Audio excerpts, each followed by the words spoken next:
Hello viewers, welcome to Adult True Life Story. Kindly subscribe to my channel for more videos. Thank you as you do so. Marissa stood in front of her mirror, brushing her soft brown hair.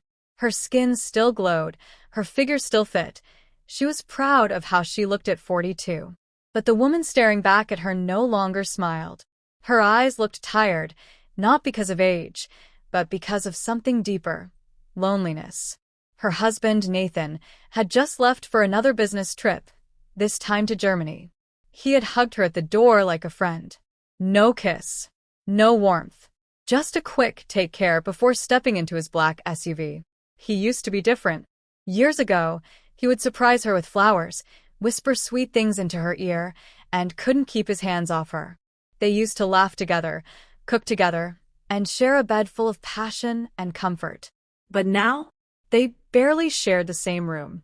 He was always busy, always flying for meetings, closing deals, attending company dinners. And when he came back home, he was tired, distracted, and distant. At first, Marissa believed it was just stress. He's doing it for us, she told herself.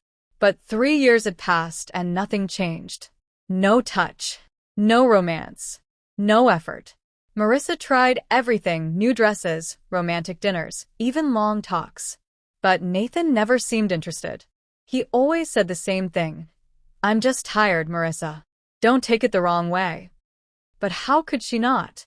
One evening, after he left for his trip, Marissa sat at the dining table alone, her food untouched.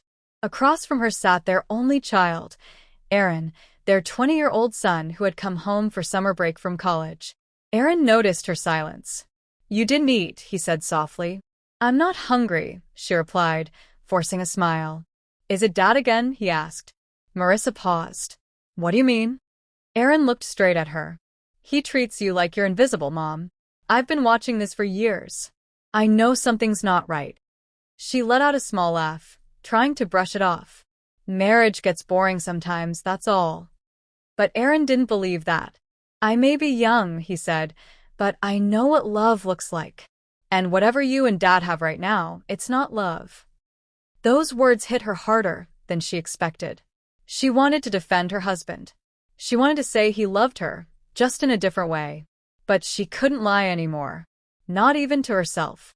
"I don't know what happened to us," she said, her voice low. "We used to be close. But now, it's like I'm living with a ghost." Aaron got up from his chair and walked to her side, placing a gentle hand on her shoulder. "You don't deserve to feel alone." She looked up at him, surprised by how serious he looked. He had grown so much taller, stronger, more mature. He had his father's strong jawline, but his eyes were softer, kinder. He didn't look like a boy anymore. He looked like a man. "Thank you," she said with a weak smile. That night, Marissa lay in bed, staring at the ceiling. Nathan's side of the bed was empty, cold, untouched. She reached for the pillow, hugging it close. "I don't remember the last time he held me," she whispered to herself. And for the first time in a long time, she allowed herself to cry. Marissa woke up the next morning with dried tears on her cheeks. The sun was shining through the window, but her heart still felt cloudy. Nathan didn't call or text to check on her. Not even a "good morning." That used to be a simple habit between them. Now it felt like a memory from another life. She got out of bed, made coffee, and sat at the kitchen counter. Her eyes stared at the steam rising from the cup, but her mind was far away. Aaron came down the stairs, dressed in a white t-shirt and gray joggers. "Morning, Mom," he said, walking to the fridge. "Good morning," she replied softly. He glanced at her, noticing the sadness still sitting in her eyes. "Did you sleep at all?" "A little," she lied. He sat across from her. "You don't have to pretend around me. I see it, Mom. I hear the way you cry at night. You're not okay." She looked at him for a long moment. "How long have you known?" she asked. Aaron sighed. "Long enough. I used to hear you and Dad argue in the kitchen when I was in high school." Then the silence started. The space between you two kept growing. Marissa lowered her head. "I kept hoping things would get better. I wanted to stay strong for you. I didn't want our family to fall apart." Aaron leaned forward. "But what about you, Mom? You've been putting yourself last for years." That's not fair to you. She looked at him again, really looked. His words weren't just coming from a place of concern. There was something deeper, something protective, something tender. I don't even feel like a wife anymore, she whispered. I feel like a shadow in my own home. Aaron's jaw tightened. Then maybe it's time someone reminded you who you are. Not just a wife. You're a woman. A beautiful one. A kind one. And you deserve to be seen. She blinked in surprise, caught off guard by his tone, gentle but serious. She tried to smile, but her lips didn't move much. Just then her phone buzzed. She looked at the screen. Nathan. Meeting running late. Might stay in Germany longer. Hope everything's fine. No, I miss you. No, I love you. Just business. Marissa put the phone down and shook her head. It's like I don't exist to him anymore. Aaron stood up slowly and walked around the counter. He reached out and gently placed his hand over hers. You do exist. To me. She looked up at him. His eyes were steady. Deep. She wanted to pull away, but his touch felt safe, like something she hadn't felt in years. I think you should take care of yourself now, Mom, he said softly. Do the things that make you feel alive again. She nodded slowly. Maybe you're right. But as he turned to walk away, she noticed something in the way he looked back at her. Not like a child needing comfort, but like a man offering it. And in that moment, a quiet thought passed through her heart, one she quickly pushed away. But it was already there. Later that evening, Marissa sat quietly in the living room. The house was peaceful, but her heart was not. Nathan hadn't called again. No voice. No check-in. Not even a short message. She sat on the couch with a warm blanket around her, holding a cup of tea. The TV was on, but she wasn't watching it. Her eyes were empty, staring into space. The weight of years of silence, loneliness, and rejection all sat heavy on her shoulders. Then Aaron walked in. He had just come back from a short walk, his hair a little messy from the evening wind. He paused when he saw her. Want company? He asked. She nodded gently, and he came to sit beside her. They both sat in silence for a while. Then Marissa spoke. Do you think I wasted my life, Aaron? He turned to her. No. You gave love. You raised a family. You believed in your marriage. That's not a waste. She looked at him. But look where it got me. Aaron didn't respond right away. Instead, he looked around the room, then leaned forward to reach something from behind the couch. It was an envelope. I didn't know if I should show you this, he said. But I found it by the front door this morning. He handed it to her. It was a white envelope with her name written in Nathan's handwriting. Her hands shook slightly as she opened it. She began to read. Marissa, I know I've been gone a long time, not just on planes, but from our marriage. I've been selfish, distant. I didn't want to tell you this, but it's time.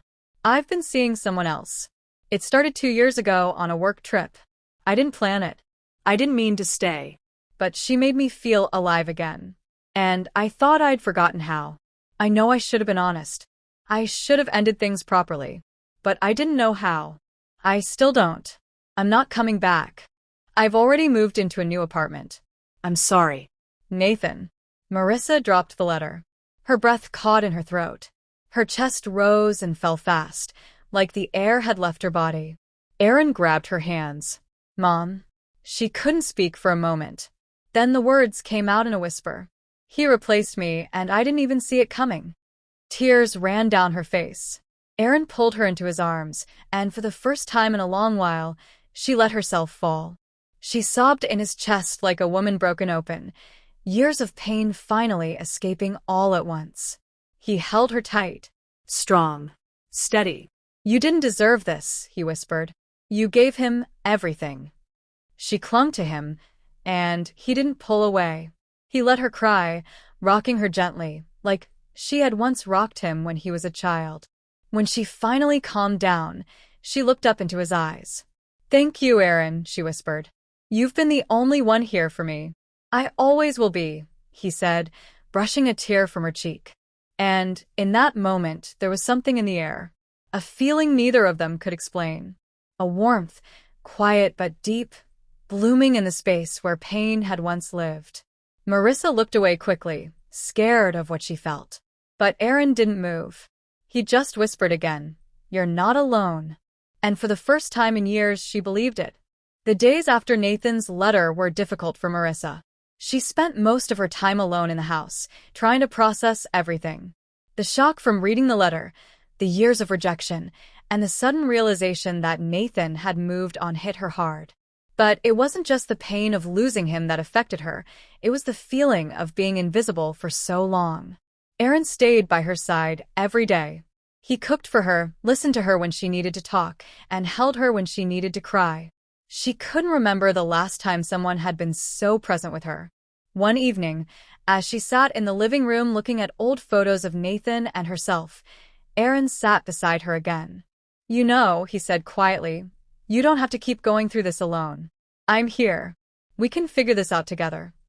Marissa looked at him.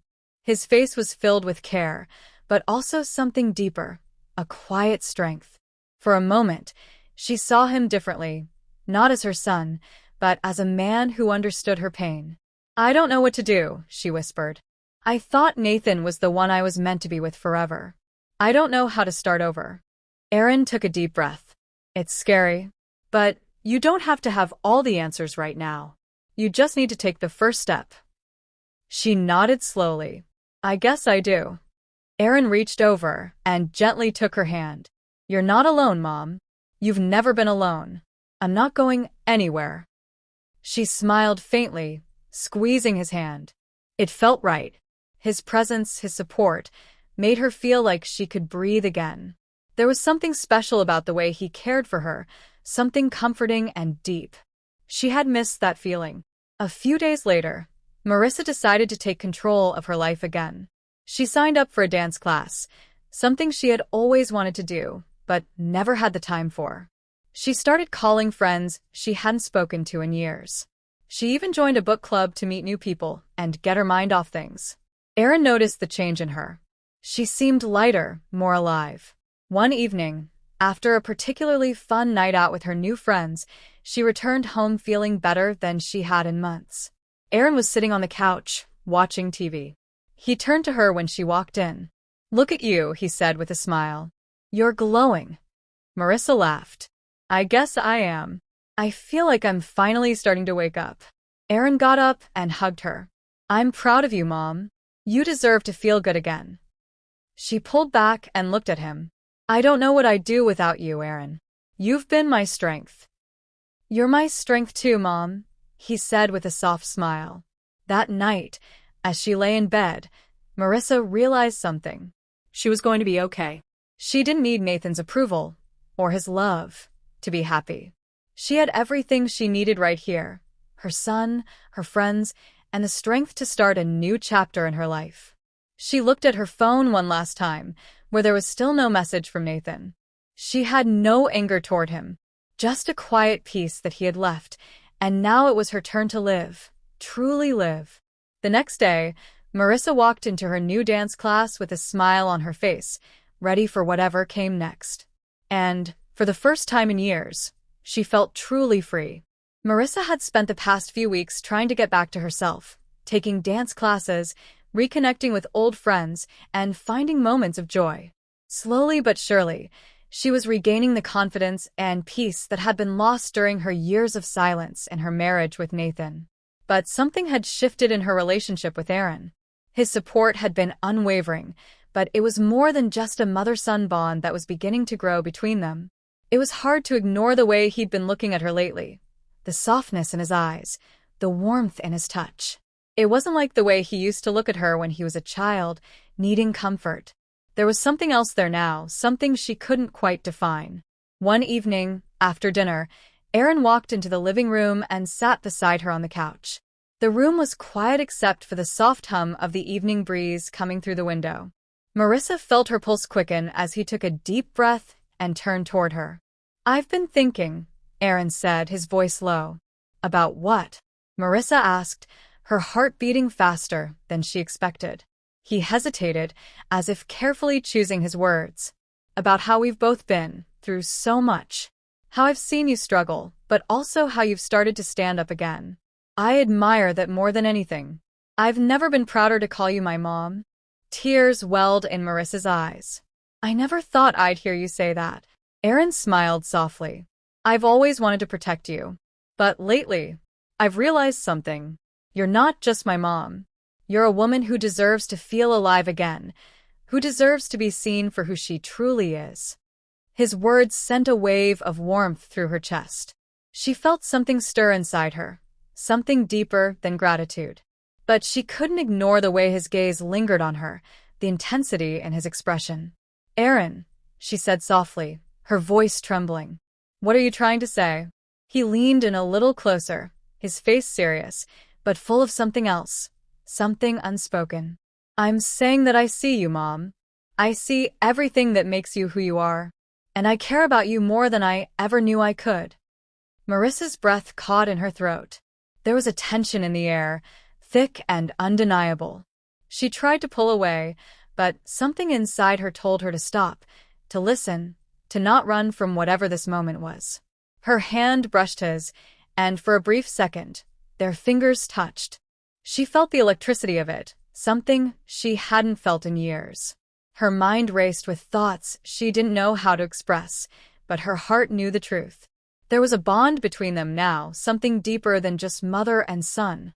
It was a connection of souls, forged through pain and healing. But as her emotions swirled, she pulled back. "We can't do this, Aaron." He looked at her, the confusion in his eyes clear. "Why?" "Because it's wrong," she whispered. "We're family. This is not what I should be feeling." For a long moment, neither of them spoke. The air between them felt thick, heavy, like they were both trying to understand something bigger than them. Finally, Aaron spoke again, his voice soft but firm. "I understand how you feel, Mom, but sometimes we can't control what we feel. All we can do is be honest with ourselves." Marissa sat still, her heart torn. She had spent so long ignoring her own needs, putting everyone else before herself.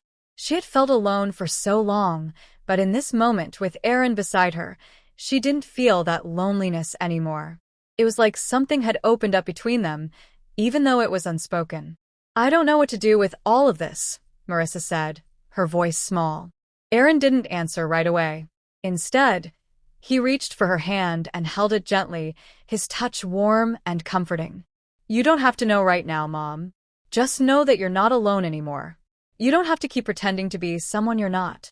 She looked into his eyes, seeing the man he had become. She had raised him, but in many ways, he had become her strength in this new chapter of her life. For the first time in years, Marissa felt truly seen. She felt understood, not just as a mother, but as a woman who still had the capacity to love and be loved. The future was uncertain, but it didn't feel as terrifying anymore. Maybe it was time to let go of the past and move forward, embracing the unknown with the hope that it could bring something better. And though the road ahead would be difficult and full of challenges, one thing was clear. Marissa was ready to take that first step, knowing that she wasn't alone. That brings us to the end of this video. I hope you enjoyed it. Don't forget to subscribe to my YouTube channel. Thanks for watching.